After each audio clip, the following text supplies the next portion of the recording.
नमस्कार बच्चों, इस वीडियो लेक्चर में हम लोग आज से डिस्कस करेंगे हिंदी के भी मल्टीपल चॉइस क्वेश्चंस। और जो मल्टीपल चॉइस क्वेश्चंस होंगे वो मेनली हम लोग ग्रामर के लेके चलेंगे। तो चलिए पहला सवाल जो देखते हैं वो वर्णमाला पे है। तो वर्णमाला पे जो पहला क्वेश्चन बोला गया है उसमें है हिंदी वर्णमाला में ऊष्म व्यंजन कौन कौन से हैं। तो ऊष्म व्यंजन आपको बताना है कि कौन से इसमें ऊष्म व्यंजन है।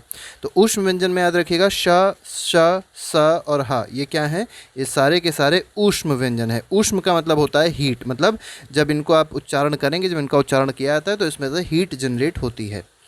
नेक्स्ट क्वेश्चन में देखिए क्या कहा गया, हिंदी में जिन वर्णों का उच्चारण करते समय केवल श्वास का प्रयोग किया जाए उन वर्णों को क्या कहते हैं। तो जब किसी भी वर्ण का उच्चारण करते हैं तो केवल श्वास की जरूरत होती है, श्वास का प्रयोग जब किया जाता है तो उनको क्या कहा जाता है, उनको कहा जाता है अघोष। क्या कहा जाता है, अघोष कहा जाता है।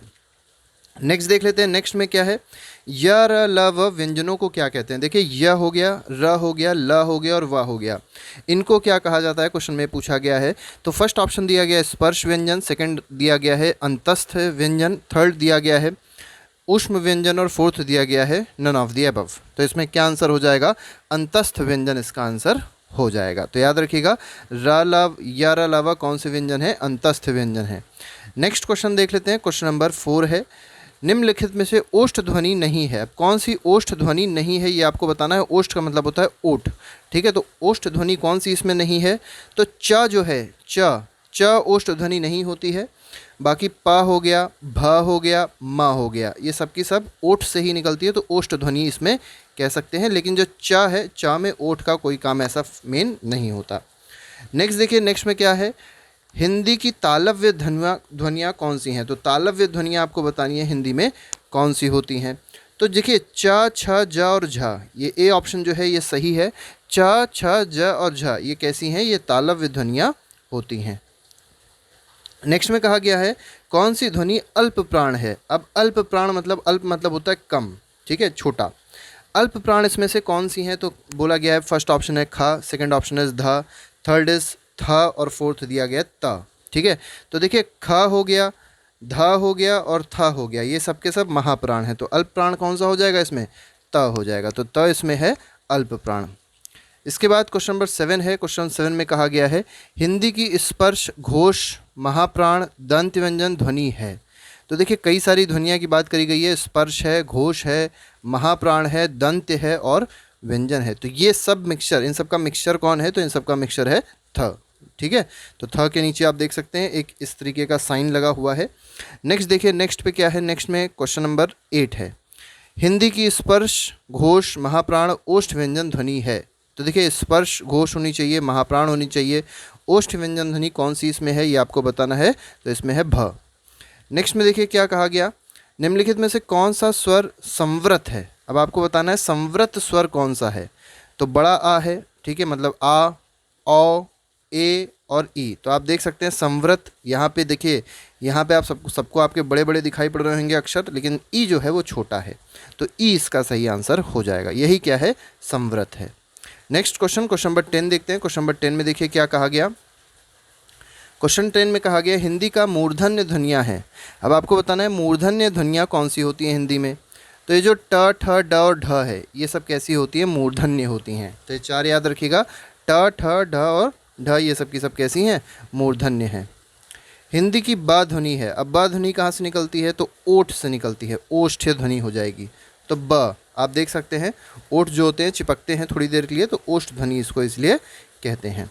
निम्नलिखित में से दंत ध्वनि, दंत मतलब दांत, तो दंत ध्वनि कौन सी है इसमें आपको बताना है। तो क नहीं होती, छ नहीं होती, त होती है, त, ठीक है, त इसका आंसर सही हो जाएगा, प भी नहीं होती है, ठीक। नेक्स्ट क्वेश्चन देखते हैं। अच्छा इसमें आप लोग ये याद रखिएगा जो त वर्ग होता है पूरा पूरा वो दंत ध्वनि क्रिएट करता है। त, थ, द, ध ऐसे जो भी वर्ड्स हैं, ठीक है, जो भी अक्षर हैं। अब यहाँ पे देखिए क्या कहा गया, निम्नलिखित में से कौन सा स्वर संवृत है। अभी बात करी थी हम लोग ने संवृत की, तो सेम क्वेश्चन रिपीट हुआ, ई ऑप्शन, सी ऑप्शन इसका सही है, मतलब ई होगा इसका आंसर। नेक्स्ट 14th में कहा गया निम्नलिखित ध्वनियों में से कौन सा दंत्योष्ठ है, मतलब दांत और ओठ दोनों की मदद से, ठीक है। तो दंत्योष्ठ इसमें से कौन सा है ये आपको बताना है। तो थ नहीं होता, फ नहीं होता, म नहीं होता, क्या होता है, व होता है, व, ठीक है, व इसका आंसर सही हो जाएगा। तो ये क्या होता है, दंत्योष्ठ होता है। नेक्स्ट देखिए क्वेश्चन नंबर 15 में क्या कहा गया, निम्नलिखित वर्णों में से कौन सा मूर्धन्य ध्वनियों का है। ठीक है, कौन सा मूर्धन्य ध्वनियों का है ये आपको बताना है। मूर्धन्य ध्वनियों में से इसमें कौन है बताना है आपको। तो देखिए च छ ज झ गलत है, ट ठ ड ढ यही सही है। ठीक है, ये कहाँ से रिलीज़ हो रहा है, मूर्धन्य से बन रहा है। नेक्स्ट श ध्वनि का उच्चारण स्थान है। अब श का उच्चारण आपको स्थान बताना है कि श जो ध्वनि है उसका उच्चारण स्थान क्या होगा। ठीक है, तो इसका उच्चारण स्थान होता है तालव्य। तालव्य is the right answer. 17th में देखिए क्या कहा गया, निम्नलिखित में से कौन सा व्यंजन पार्श्विक है। ठीक है, पार्श्विक व्यंजन आपको बताना है इसमें से कौन सा है। तो ल जो होता है वो क्या होता है, पार्श्विक व्यंजन होता है। नेक्स्ट क्वेश्चन है क्वेश्चन नंबर 18। इसमें देखिए प्रयत्न के आधार पर ल किस प्रकार की ध्वनि है। तो ल किस प्रकार की ध्वनि है, प्रयत्न के आधार पर आपको बताना है। तो पार्श्विक ध्वनि है। ठीक है, पार्श्विक इसका सही आंसर होगा। अभी पिछले में भी हम लोग ने यही देखा था, पार्श्विक कौन सा है, ला है। तो प्रयत्न के आधार पर ला कैसी ध्वनि है, तो पार्श्विक ध्वनि है। नेक्स्ट क्वेश्चन नंबर 19 है, निम्नलिखित में से कौन सा पार्श्व स्वर है। अब आपको बताना है पार्श्व स्वर इसमें कौन सा है, बड़ा आ, ब, ज और ढ। तो इसमें जो आ है, बड़ा आ, वो क्या है, वो पार्श्व स्वर है। नेक्स्ट क्वेश्चन नंबर 20 देखिए, आधुनिक व्याकरण की दृष्टि से ब वर्ण का वैशिष्ट्य है। जो ब वर्ण है उसका वैशिष्ट्य क्या होता है आधुनिक व्याकरण के हिसाब से, ये आपको इस क्वेश्चन में बताना है। तो इसका जो सही जवाब है वो है ऑप्शन नंबर बी, मतलब त्योष्ट है, स्पर्श है, अल्प प्राण है, घोष है और निरनुनासिक है। निरनुनासिक है। ठीक है, नेक्स्ट क्वेश्चन क्वेश्चन नंबर 21 देखिए, इसमें क्या कहा गया, निम्नलिखित में से कौन सा वर्ण उच्चारण की दृष्टि से दंत्य नहीं है। तो दंत्य कौन नहीं है उच्चारण की दृष्टि से देखा जाए तो त थ द धन अभी हमने आपको बताया था होते हैं, तो कौन सा नहीं होता, तो ट नहीं होता। ठीक है, ट इसमें गलत जवाब होगा। नेक्स्ट छ, जो छ है वर्ण किस योग से बनता है। तो छ जो है ये किससे बनता है ये आपको बताना है। तो पहला दिया गया है क और श, दूसरा दिया गया है क और च, थर्ड दिया गया है क छ और फोर्थ दिया गया है क और श। तो इसका आंसर है क और श। ये वाला श है, आप लोग याद रखिएगा इसको। ठीक है, बहुत इंपॉर्टेंट होता है क्वेश्चन। नेक्स्ट क्वेश्चन देखिए, स्वर ध्वनि के प्रकार हैं। अब जो स्वर ध्वनि है इसके कौन कौन से प्रकार होते हैं। तो दीर्घ स्वर होता है, प्लुत स्वर होता है और ह्रस्व स्वर होता है। ये तीनों ही इसके प्रकार हैं। तो इसका आंसर हो जाएगा ऑप्शन नंबर डी। ह्रस्व स्वर क्या होता है, जिसमें कम टाइम लगता है बोलने में, ठीक है, उच्चारण में। दीर्घ ह्रस्व से ज़्यादा टाइम लगता है और प्लुत में सबसे ज़्यादा टाइम लगता है। नेक्स्ट हिंदी वर्णमाला में वर्ण है। कितने वर्ण हैं हिंदी वर्णमाला में, तो 52 वर्ण होते हैं, ये याद रखिएगा। वर्णमाला किसे कहेंगे, शब्द समूह को, शब्द गणना को, वर्णों के संकलन को, वर्णों के व्यवस्थित समूह को। तो ये डी ऑप्शन इसका सही है। 26 देखिए क्या कहा गया, हिंदी में श ध्वनि है। अब श ध्वनि क्या है, तो फर्स्ट दिया गया मूर्धन्य गलत है, दंत भी गलत है, ओष्ठ भी गलत है। तो श क्या है, श आता है तालव्य से, तालु से। ठीक है, नेक्स्ट देखिए, नेक्स्ट क्या कहा गया, 27 है, निम्नलिखित में से कंठ ध्वनियाँ कौन सी हैं। अब कंठ ध्वनियाँ, जो कंठ मतलब क्या होता है, गला, कंठ ध्वनियाँ इसमें बतानी है आपको कौन सी हैं। तो कंठ से क्या निकलता है, जो का वर्ग होता है, का खा गा घा, ये किससे निकलते हैं, कंठ से निकलते हैं। तो कंठ ध्वनियाँ ये होंगी। तो इसका का और खा आंसर सही हो जाएगा। नेक्स्ट ओ औ किस प्रकार के वर्ण हैं, ओ और औ। ओ औ किस प्रकार के वर्ण हैं आपको बताना है। तालव्य नहीं, मूर्धन्य भी नहीं है, दंतोष्ठ भी नहीं है, क्या है, कंठोष्ठ। ठीक है, कंठोष्ठ हैं। तो इसमें आंसर क्या हो जाएगा, डी ऑप्शन हो जाएगा। मतलब कंठ मतलब गला, ओष्ठ मतलब ओंठ। तो गले और ओंठ की मदद से जो निकल रहा है वो है ओ और औ।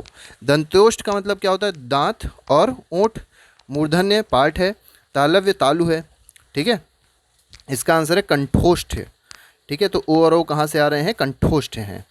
निम्नलिखित में से अर्ध स्वर कहलाता है, इनमें बताना आपको अर्ध स्वर कौन सा है। तो फर्स्ट दिया गया है य, प, र और ला, कौन सा आंसर सही है। तो अर्ध स्वर में याद रखिएगा या आंसर सही आएगा, that is option number A. ठीक है, अर्ध स्वर होता है। नेक्स्ट महाप्राण ध्वनियाँ व्यंजन वर्ग में से किससे संबंधित है। अब महाप्राण आप देखेंगे तो कौन सा होता है, तो दूसरा और चौथा जो होता है वो महाप्राण होता है, और 1, 3, 5 जो होगा वो क्या हो जाएगा, अल्प प्राण हो जाएगा। तो महाप्राण में याद रखिए दूसरा और चौथा मतलब कैसे हैं, ये इवन टर्म्स। ठीक है, तो जो इवन आ रहे हैं, इवन टर्म में जो आ रहे हैं वो क्या है, महाप्राण है। महाप्राण जैसे मान लीजिए का वर्ग है तो का खा गा घा अंगा, अगर आप देखेंगे का खा गा घ और अंगा। ठीक है, अगर आप इसको देखेंगे तो क्या आपको मिलेगा, दूसरा और चौथा मतलब खा और घा जो आपको मिलेगा ये कैसा होगा, ये आपके पास हो जाएगा महाप्राण, और बाकी 1 3 5 क्या हो जाएंगे, अल्प प्राण हो जाएंगे। क्वेश्चन नंबर 31 देखिए, 31 में देखिए क्या बोला गया। क्वेश्चन नंबर 31 है भाषा की सार्थक लघुत्तम इकाई है। ठीक है, तो भाषा जो होती है उसकी सार्थक मतलब जो चीज़ सही हो, लघुत्तम मतलब सबसे छोटी इकाई कौन सी होती है, तो ये होती है ध्वनि। तो भाषा की सबसे छोटी इकाई जो होती है वो क्या होती है, ध्वनि होती है। निम्नलिखित में से कौन सा व्यंजन अल्प प्राण है, तो अभी हमने आपको बताया अल्प प्राण क्या होता है। ठीक है, तो अल्प प्राण अगर आप देखेंगे तो हो जाएगा चा। ठीक है, क्योंकि दूसरा और चौथा जो होता है महाप्राण होता है, 1 3 5 जो होते हैं वो अल्प प्राण होते हैं, तो चा पहला होता है इसलिए ये अल्प प्राण में आएगा। इनमें से कौन सा वर्ण स्पर्श व्यंजन नहीं है। अब स्पर्श व्यंजन आपको बताना है इनमें से कौन सा नहीं है, ये बहुत इंपॉर्टेंट क्वेश्चन है। तो देखिए स्पर्श व्यंजन में अगर देखें तो दिया गया है का, चा, टा और या। तो या जो है या स्पर्श व्यंजन नहीं होता है, तो यह इसका गलत आंसर होगा। ठीक है, बाकी सबके सब स्पर्श व्यंजन हैं। निम्नलिखित में से कंठ ध्वनियाँ कौन सी हैं। अब कंठ ध्वनियाँ आपको पता है जो गले से आ रही हो, तो का से खा तक। ठीक है, का वर्ग जो होता है वो कंठ से निकलता है। निम्नलिखित में से उच्चारण स्थान के आधार पर मूर्धन्य व्यंजन कौन से हैं। तो याद रखिए एक तरीका होता है KTM, तो ये हो जाएगा का वर्ग। ठीक है, कंठ व्यंजन है।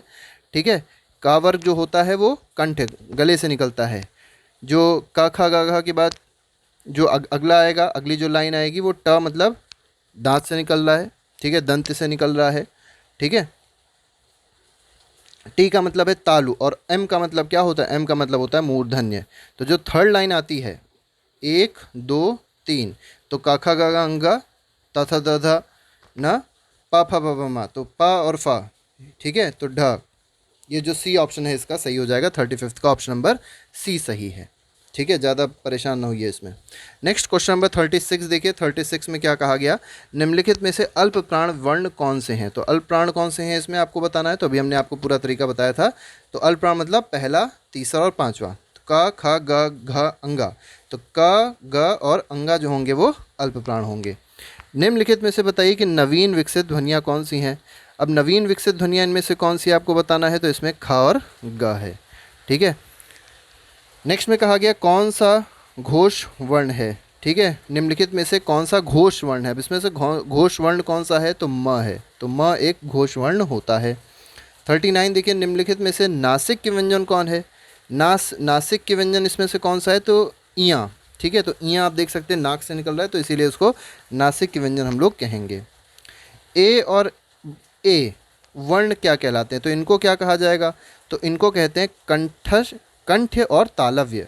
ठीक है, कंठ और तालव्य कहते हैं किसको, ए और ए को। ए और ए को क्या कहा जाता है, कंठ और तालव्य कहा जाता है। निम्नलिखित में से किसे हिंदी की मानक वर्णमाला में स्थान नहीं दिया गया है। तो कौन सा ऐसा है जिसको हिंदी की मानक वर्णमाला जो है उसमें स्थान नहीं दिया गया, तो श्री को नहीं दिया गया है। ठीक है, श्री इसका सही आंसर होगा। नेक्स्ट देख लीजिए, श श सह ये सब क्या है, तो अभी हमने देखा था ये सब क्या है, ऊष्म संघर्षी व्यंजन है। ऊष्म व्यंजन है या ऊष्म संघर्षी व्यंजन है, तो इसका आंसर क्या हो जाएगा, ऑप्शन नंबर डी हो जाएगा। 42 के बाद 43 देखते हैं। 43 क्वेश्चन में क्या कहा गया, कौन सा अमानक वर्ण है। अब आपको बताना है कौन सा अमानक वर्ण है, ये आपको बताना है। तो ख ग घ, ये देखिए सी ऑप्शन जो है गलत है। ठीक है, इसमें देखिए अगले में कहा गया क ग ज और फ ध्वनियाँ किसकी हैं। तो ये जो ध्वनियाँ आई हैं किससे आई हैं, तो अरबी फ़ारसी आप देख सकते हैं। जब यहाँ पे एक डॉट लग जाएगा तो उसको क्या कहा जाएगा, ये जो ध्वनियाँ आती हैं ये अरबी फ़ारसी से आती हैं। ठीक है, निम्नलिखित में से कौन सा वर्ण घोष है। अब आपको बताना है कौन सा वर्ण घोष है इसमें, तो घोष है द वर्ण जो है वो क्या है, घोष है। नेक्स्ट, वॉवेल को हिंदी में क्या कहते हैं। देखिए वॉवेल आपको पता होगा इंग्लिश में AEIOU होता है। हिंदी में जब वॉवेल को देखेंगे तो उसको कहा जाता है स्वर। ठीक है, और कॉन्सोनेंट क्या होते हैं, व्यंजन होते हैं। ठीक है, नेक्स्ट देखिए, जिन शब्दों के अंत में अ आता है उन्हें क्या कहा जाता है। तो जिन शब्दों के अंत में अ आएगा उसको क्या कहा जाएगा, अकारांत कहा जाएगा। ठीक है, अकारांत कहते हैं उनको। 48 क्वेश्चन है, हिंदी भाषा में मूलतः वर्णों की संख्या कितनी मानी जाती है। तो अभी हमने देखा था 52 मानी जाती है, तो 52 इसका आंसर सही होगा।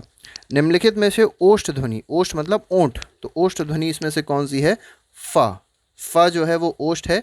ला देखें, रा देखें, सा देखें, लेकिन फ जब आप देखेंगे तो इसमें ओष्ठ का बहुत बड़ा एक काम हो रहा है, इसीलिए ओष्ठ ध्वनि है ये। ठीक है। नेक्स्ट में कहा गया निम्नलिखित में से एक वर्ण व्यंजन नहीं है। अब आपको बताना है कौन सा वर्ण व्यंजन नहीं है। तो ख है, या है, रा है, बस ऊ जो है वो स्वर है, व्यंजन वो नहीं है। कौन स्वर नहीं है, अब इसमें बताना है कौन सा स्वर नहीं है। तो ब जो है वो स्वर नहीं है, तो बहुत ईजी है। नेक्स्ट, निम्नलिखित में से कौन सा टा वर्ग का नहीं है। अब टाठा डाढ़ा अड़ा होता है, ठीक है, तो घ नहीं आएगा इसमें। ठीक है, तो ये गलत है, घ इसका आंसर सही है। हिंदी वर्णमाला के स्वरों की संख्या कितनी है। अब स्वर कितने होते हैं टोटल, ये आपको बताना है। तो स्वर होते हैं 11, तो 11 स्वर हो गए। अब अगर 11 देखा जाए, टोटल कितने थे 52, तो 52 में से 11 सब्ट्रैक्ट करेंगे तो 41 क्या हो जाएंगे, व्यंजन हो जाएंगे। ठीक है। नेक्स्ट देखिए, निम्नलिखित में से कौन सा स्वर नहीं है। अब इसमें बताना है कौन सा स्वर नहीं है, फिर से वही जा हो जाएगा। जा स्वर नहीं है, जा क्या है, व्यंजन है। 55 देख लेते हैं, 55 में देखिए क्या कहा गया। 55, निम्नलिखित में से कौन सी ध्वनि ओष्ठ नहीं है। अब आपको बताना है कौन सी ध्वनि इसमें है जो ओष्ठ नहीं है। तो प दिया गया है, म दिया गया है, ब दिया गया है। इसका ता जो है ता, ये ओष्ठ नहीं है। ठीक है, ये ओठ से नहीं निकल रही है, ता। ठीक है। नेक्स्ट देखिए, इनमें से कौन सा वर्ण स्वर है। अब आपको बताना है कौन इसमें स्वर है। तो ए जो है वो क्या है, स्वर है। बाकी तीनों तीनों आप देखेंगे वो क्या है, व्यंजन है। तो ल और क जो है वो व्यंजन है, ये किसी में नहीं आएगा। ठीक है। नेक्स्ट देखिए, 57 जो है, निम्नलिखित में से अंतस्थ व्यंजन कौन सा है। अब आपको बताना है इसमें से अंतस्थ व्यंजन कौन सा है। तो ड, स, ट और य। तो अंतस्थ भी हम लोग बहुत क्वेश्चंस अंतस्थ के देखे थे। तो य र लवा जो था वो अंतस्थ था, तो इसमें य आंसर सही आ जाएगा। नेक्स्ट देखिए 58 है, इनमें से ओ का उच्चारण स्थल कौन सा है। अब आपको ओ के बारे में बताना है, ओ का उच्चारण स्थल। तो ओ के लिए कंठ की भी जरूरत होती है और ओठ की भी जरूरत होती है। आप करके भी ये चीज़ देख सकते हैं। तो ओठ की भी जरूरत है और साथ ही साथ गले की भी बहुत इंपॉर्टेंट आवश्यकता होती है ओ के उच्चारण के लिए। च और छ, अब देखिए च वर्ण और छ, ठीक है, ये कहाँ से आ रहे हैं ये आपको बताना है। तो ये तालु से आ रहे हैं। ठीक है, तालु से आ रहे हैं, सिंपल है। नेक्स्ट देखिए, नेक्स्ट क्या है। नेक्स्ट में कहा गया हिंदी वर्णमाला में व्यंजन। अब देखिए व्यंजन पूछे गए कितने होते हैं। तो व्यंजन अगर देखे जाएं तो कितने होते हैं, 33 होते हैं। तो बी ऑप्शन इसमें सही है। यहाँ पर आपको थोड़ा सा समझना ये है कि 60th क्वेश्चन में टोटल व्यंजन नहीं पूछे गए हैं, टोटल मूल व्यंजन पूछे गए हैं। तो मूल व्यंजन में बी ऑप्शन सही हो जाएगा। ठीक है। नेक्स्ट में देखिए 61 में क्या कहा गया, भाषा की सबसे छोटी इकाई, ये भी हमने आपको बताई थी। सबसे छोटी इकाई ध्वनि होती है, जो वो क्वेश्चन था उस हिसाब से। लेकिन यहाँ पे भाषा की सबसे छोटी इकाई पूछी गई है, तो ये क्या है, वर्ण है। इसमें आप लोग ध्वनि क्योंकि ऑप्शन ही नहीं लगा सकते हैं। ठीक है, लेकिन यहाँ पर भाषा की जब सबसे छोटी इकाई पूछी आएगी तो अक्षर या तो वर्ण आएगा। नेक्स्ट देखिए क्वेश्चन नंबर 62 है, निम्नलिखित शब्दों में किस शब्द के द्वित व्यंजन हैं। ठीक है, किस शब्द के द्वित व्यंजन है ये आपको बताना है। तो ए ऑप्शन दिया गया है पुनः, बी ऑप्शन दिया गया है इलाहाबाद, सी ऑप्शन दिया गया है दिल्ली और डी ऑप्शन है उत्साह। तो इसमें दिल्ली जो है वो ऑप्शन सही है। नेक्स्ट, हिंदी शब्दकोश में छ का क्रम किस वर्ण के बाद आता है। तो छ जो है उसका वर्ण किस क्रम के बाद आएगा ये आपको बताना है। तो क के बाद आता है। ठीक है। नेक्स्ट देखिए, नेक्स्ट में क्या कहा गया, छ ध्वनि किस स्वर के अंतर्गत आती है। तो छ जो है वो किस स्वर के अंतर्गत आती है। तो संयुक्त वर्ण के अंतर्गत ये आएगी। नेक्स्ट में कहा गया निम्नलिखित में से अघोष वर्ण कौन सा है। तो अघोष और सघोष अभी हम लोग ने देखा था, अघोष कौन सा इसमें हो जाएगा, सा हो जाएगा। नेक्स्ट देखिए, नेक्स्ट क्वेश्चन, क्वेश्चन नंबर 66 है, घ का उच्चारण स्थान कौन सा है। अब घ अगर आप देखेंगे तो इसका उच्चारण स्थान कौन सा होता है। तो कंठ होता है, मतलब कंठ मतलब क्या होता है, गला। ठीक है। निम्नलिखित में से संयुक्त व्यंजन कौन सा है। अब आपको बताना है संयुक्त व्यंजन इसमें से कौन है। तो ज्ञ जो होता है, ज्ञ वो कैसा है, वो संयुक्त व्यंजन होता है। ठीक, ज्ञ वर्ण किन वर्णों के संयोग से बना है। अब देखिए ज्ञ वर्ण जो है वो किसके संयोग से बना है। तो ज्ञ अगर देखा जाए तो बना है ज और इया से। बहुत इंपॉर्टेंट क्वेश्चन है ये, ज्ञ किससे बना है, ज और इया से बना है। कौन वर्ण ओष्ठ नहीं है। अब आपको बताना है कौन सा वर्ण इसमें ओष्ठ नहीं है। ठीक है, तो जो बड़ा अ होता है वो ओष्ठ नहीं होता है। ठीक है, म, ब और उ जो है ये तो ओष्ठ हैं, लेकिन बड़ा जो है वो ओष्ठ नहीं है। अल्प प्राण ध्वनियों का समूह कौन है। अब आपको बताना है अल्प प्राण ध्वनियों का इसमें समूह कौन सा है। तो देखिए च, ज और इया। ठीक है, 1 3 5, 1, 3, 5 याद रखिए, ये अल्प प्राण है। ठीक है। नेक्स्ट, वर्ण शब्द का अर्थ नहीं होता है। अब वर्ण शब्द का अर्थ इसमें से क्या नहीं होता? तो रंग होता है, आकाश नहीं होता। वर्ण का मतलब आकाश नहीं होता, जाति होता है, अक्षर भी होता है, रंग भी होता है, बस आकाश नहीं होता। नेक्स्ट इज, कौन वर्ण घोष नहीं है? इनमें बताना है आपको कौन सा वर्ण ऐसा है जो घोष नहीं है। तो र होता है घोष, अ भी होता है, ड भी होता है, त नहीं होता। ठीक है, त इसका आंसर सही हो जाएगा। नेक्स्ट में कहा गया 73 है, किन ध्वनियों को अनुस्वार कहा जाता है? अनुस्वार किसको कहा जाता है पूछा गया है। तो अनुस्वार क्या है? स्वर के बाद आने वाली नासिक ध्वनियाँ। ठीक है, स्वर के बाद आने वाली नासिक, जो नाक से ध्वनियाँ निकलती हैं, उसको क्या कहेंगे हम लोग? अनुस्वार कहते हैं। ठीक है, लेकिन स्वर के बाद आनी चाहिए, याद रखिएगा। नेक्स्ट, किस शब्द में री स्वर नहीं है? अब री स्वर बताना है आपको किस शब्द में नहीं है। तो कृपा, कृष्णा, दृष्टि, रिवाज, रिवाज में नहीं है, बाकी सब में री शब्द, री स्वर है। नेक्स्ट, निम्नलिखित में से दंत्य वर्ण कौन सा नहीं है? अब आपको बताना है दंत्य वर्ण इसमें से, दंतव्य वर्ण इसमें कौन सा नहीं है। तो य, च, त देखेंगे। ठीक है, देखिए पूछा गया कौन सा है, मतलब इसमें से त जो है वो दंत से निकल रहा है, बाकी सबके सब कोई भी दंत से ऊ भी नहीं निकल रहा, चा भी नहीं निकल रहा है और या भी नहीं निकल रहा है। तो इसमें आंसर क्या हो जाएगा? त हो जाएगा। नेक्स्ट, घ का उच्चारण स्थान कौन सा है? अब देखिए घ के बारे में आपको बताना है। तो घ का उच्चारण स्थान होता है कंठ, गले से निकल रहा है। हिंदी शब्दकोश के अनुसार संतान, सकल, सचल, सक्षम शब्दों का सही क्रम है। ठीक है, तो हिंदी शब्दकोश मतलब हिंदी डिक्शनरी में जब इन लोग को अरेंज किया जाएगा तो कैसे ये अरेंज किया जाएगा? तो सबसे पहले क्या आएगा? संतान आएगा, उसके बाद क्या आएगा? सकल आएगा, उसके बाद सक्षम आएगा और फिर क्या आ जाएगा? सचल आ जाएगा। ठीक है। नेक्स्ट देखिए, नेक्स्ट में क्या कहा गया? 78 है, निम्नलिखित में से महाप्राण वर्ण है। तो अभी महाप्राण के लिए हमने आपको बताया था, महाप्राण कौन से वर्ण है ये आपको बताना है। तो 78 क्वेश्चन था। ठीक है, तो थ, क, व और च। ठीक है, इसमें अगर आप देखेंगे तो थ जो है वो क्या है? महाप्राण है। हिंदी शब्दकोश में से अ, व, अह, अंग व अह, तो अंग और अह जो है किस वर्ण के साथ आता है? तो किस वर्ण के साथ आता है? तो आप देख सकते हैं अ के साथ आ रहा है। नेक्स्ट देखिए, छ वर्ण किसके योग से बनता है? तो छ भी हम लोग ने पहले भी देखा था, तो क और श के योग से बनता है। निम्नलिखित में से कौन सा शब्द अमात्रिक है? अमात्रिक कौन सा इसमें है? अमात्रिक मतलब इसमें मात्रा ना हो, तो कलरव जो है वो अमात्रिक है। ट वर्ग में किस प्रकार के व्यंजन हैं? अब ट वर्ग के बारे में बताना है, कौन से व्यंजन होते हैं? तो के, टी, एम, जो ट वर्ग आता है 30 नंबर पे आता है, तीसरा मतलब एम, एम का मतलब क्या होता है? मूर्धन्य। ठीक है। नेक्स्ट देखिए, नेक्स्ट में क्या है? हिंदी वर्ण व्यंजनों की संख्या, वही मूल व्यंजन पूछे गए हैं, तो फिर से ऑप्शन सी हो जाएगा। निम्नलिखित में से कौन सा वर्ण अंतस्थ नहीं है? इसमें से बताना है आपको अंतस्थ कौन सा नहीं है। तो यहाँ पे य, र, ल, व बिल्कुल होते हैं, ह नहीं होता। ठीक है, ह इसका गलत आंसर है। अघोष वर्ण कौन सा है? अघोष आपको बताना है इसमें से वर्ण कौन सा है। तो स इसमें अघोष होगा, अ, ज और ह क्या है? सघोष है। ठीक है। नेक्स्ट देखिए, खड़ी पाई वाले व्यंजनों का संयुक्त रूप से बनाया जाना चाहिए। ठीक है, खड़ी पाई वाले व्यंजनों का संयुक्त रूप कैसे बनाया जाना चाहिए? ठीक है, तो इसका आंसर क्या है? खड़ी चौपाई को हटाकर। विसर्ग से बना शब्द कौन सा है? अब आपको बताना है इसमें से विसर्ग से बना शब्द कौन सा है। तो विसर्ग आप देख सकते हैं यहाँ पे ये लग रहा है, इसलिए विसर्ग है, तो नि, स्प्रह। ठीक है। नेक्स्ट, तालव्य व्यंजन कौन से हैं? तालव्य मतलब तालु, तालु से निकलने वाले व्यंजन कौन से होते हैं? तो च, छ, ज और झ। ठीक है, ये सेकंड नंबर पे आती है। अभी हमने आपको बताया के, टी, एम, पहला कंठ, दूसरा तालु, एम मतलब मूर्धन्य। ठीक है, तो इसका क्या हो जाएगा? टी मतलब तालव्य हो जाएगा।